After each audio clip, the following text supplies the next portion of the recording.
For the first minute, just imagine, if you will, a remote Cold War listening post, tucked away deep in the forests of northern Europe, or maybe along the edges of Siberia. Structures made from wood were exposed to relentless rain, snow, and frost. Ordinary timber, well, it rotted quickly, leaving walls, supports, and platforms terribly vulnerable. Yet some buildings, unassuming, wooden, often overlooked, remained intact for decades. Soldiers and engineers knew why, but the method was never really publicized. It wasn't exotic chemicals or imported wood. It was a simple treatment combined with precise preparation that allowed ordinary timber to resist decay in ways that outperformed untreated or even naturally rot-resistant woods. Understanding this method gives modern builders, survivalists, and historical enthusiasts a chance to apply Cold War engineering principles to their own projects with long-lasting results. The Cold War timber trick, you see, began as a response to environmental extremes that just destroyed ordinary wood. Wood exposed to moisture, freeze-thaw cycles, and biological threats like fungi or insects rots quickly. In military operations, decayed wood can compromise entire facilities. Observation towers sag, platforms fail, and doors or frames warp. Cold War engineers faced the problem daily in remote locations where replacing timber was costly, slow, and sometimes impossible.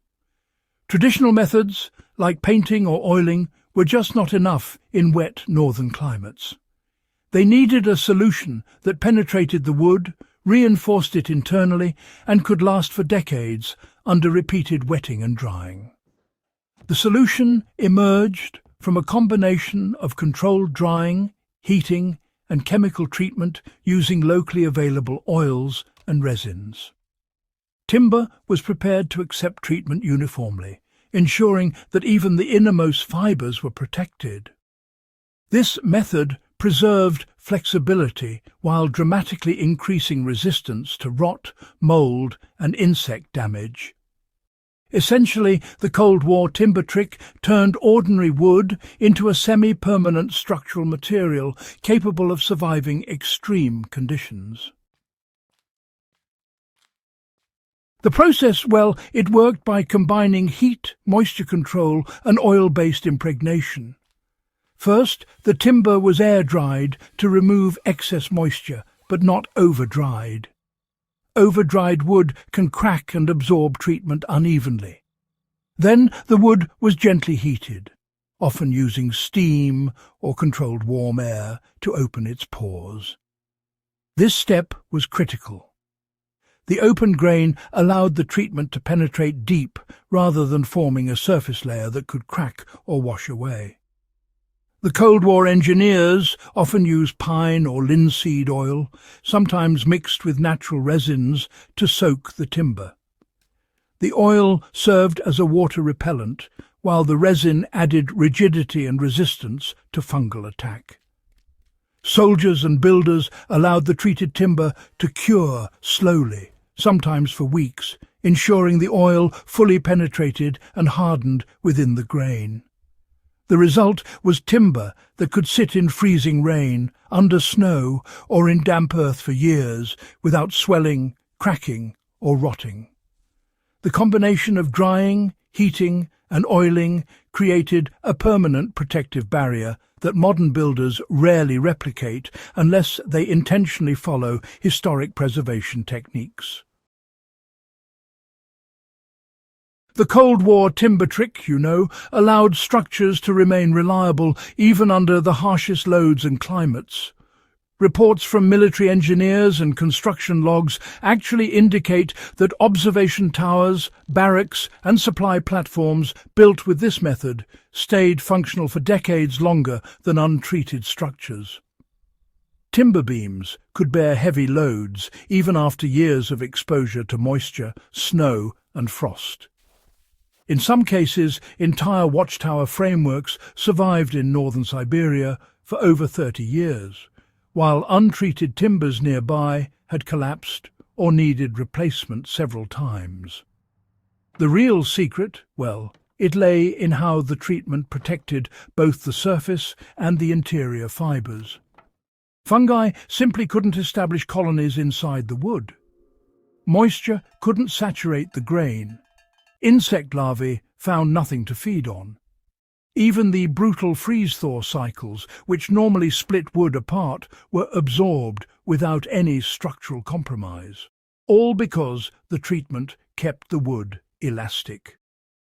For modern uses, this really shows the value of treating both surface and interior, rather than just relying on coatings or paints that only protect the outside. These days, modern survivalists and builders can, in fact, replicate this Cold War method with pretty simple materials and steps. To start, you need sound timber. Air dry it for several weeks to get rid of excess moisture, but, avoid letting it dry so much that it cracks. Then, gently warm the timber, maybe with low heat in a kiln, a steam box, or just some good old sun exposure, to expand the grain.